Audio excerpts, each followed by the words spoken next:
Yes, ndugu mtazamaji wa Shantama Brand Online.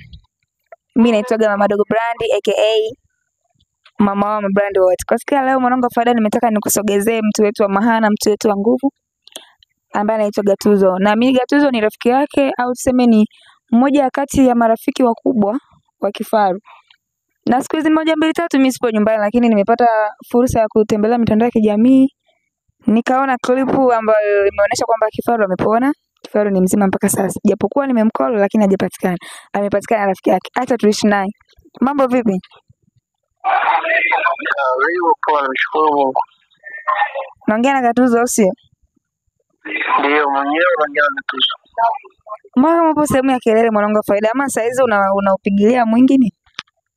Hapana, si majirani wanatokea mafujo muziki kwa wingi sana. Okay, mimi nilipopita kwenye mitandao ya kijamii nimekutana na clip ambayo imemuonesha Kifaru yupo kwenye kazi yake ya kawaida. Hivi unaweza kaongeaje kuhusiana na hilo swala? Ni kweli au ni watu wamependa kuposti vile vitu ambavyo vimeshapita?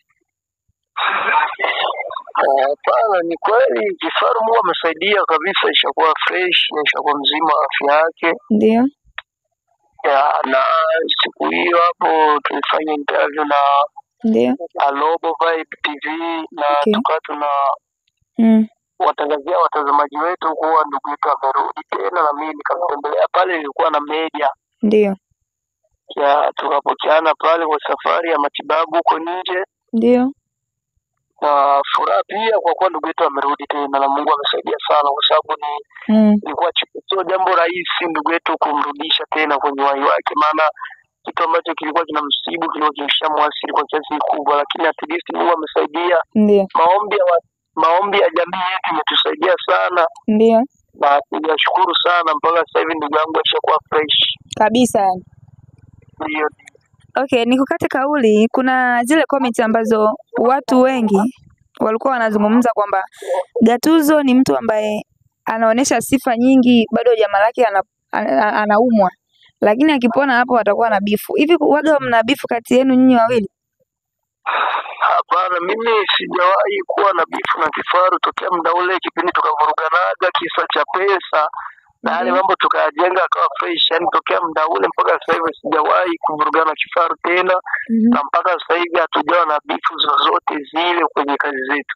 Kabisa. Pia sisi washikaji tena wenye ukaribu zaidi sana. Licha kwamba tunakaribia kuwa hadi wandugu. Kabisa. Ndio. Gatuzo ni mtu ambaye yani tuseme anytime ukipita sehemu watu wanaongea mambo mengi. Ndio ule waga anachekesha nini na nini. Hivi toka uanze kazi zako, changamoto gani waga unaona kwamba ni kubwa sana na waga inakutesa sehemu yote ukipita?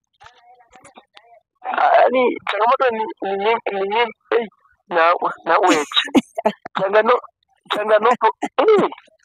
ulisema nini tena? Oh my God. So ndugu mtazamaji, na mimi leo utaenjoy, utacheka, utafurahi. So changamoto waga unaona kwamba hii changamoto ni kali, ni kubwa, ambayo inanifanya nikose hata confidence ya kupitia mbele za watu. Yaani mimi shaka kuchungana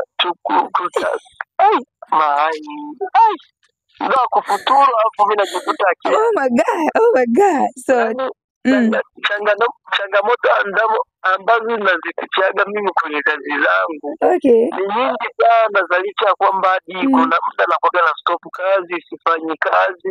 Kisa changamoto ya jamii yetu kunijalia pale, at least kila ambacho tunatakiwa ukifanya bila kuisha tena. So na asante sana kwa muda wako, na mimi nimetabasamu, nimecheka na upo mbali, nimecheka, yani nimeenjoy.